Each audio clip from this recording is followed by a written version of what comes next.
এবারে জানাবো এক নজরে দৈনিক পত্রিকার শিরোনামগুলো।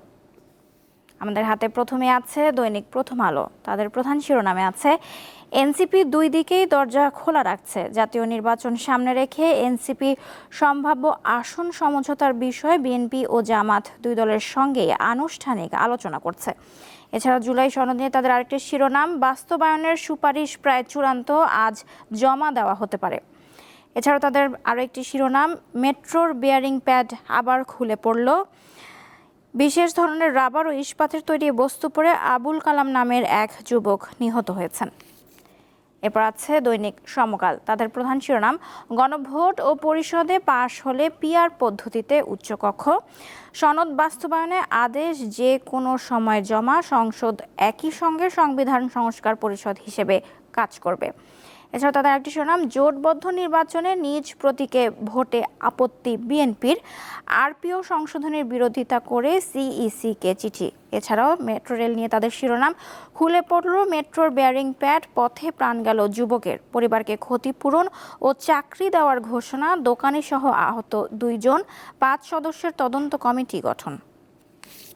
এরপর আছে দৈনিক যুগান্তর। তাদের একটি বিশেষ শিরোনাম, ট্রাইব্যুনাল প্রাঙ্গণে প্রসিকিউশন, কারাবন্দী 15 সেনা কর্মরত, যতক্ষণ আইন প্রয়োগ না হচ্ছে ততক্ষণ কর্মরত বলাই যায় প্রসিকিউটর।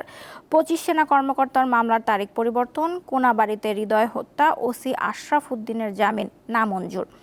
এরপর আছে আরপিওর একটি ধারা সংশোধন নিয়ে ইসিতে বিএনপির আপত্তি। এছাড়াও তাদের শিরোনামে আছে ফার্মগেটের ঘটনাটি, ফার্মগেটে ব্যস্ত দুপুরে থেমে গেল জীবন, নিয়মিত রক্ষণাবেক্ষণ না করা এবং নির্মাণ ও নকশায় ত্রুটি থাকার অভিযোগ। এছাড়া তাদের একটি শিরোনাম, রংপুর চিড়িয়াখানায় টয় ট্রেনে কাটা পড়ে শিশুর মৃত্যু।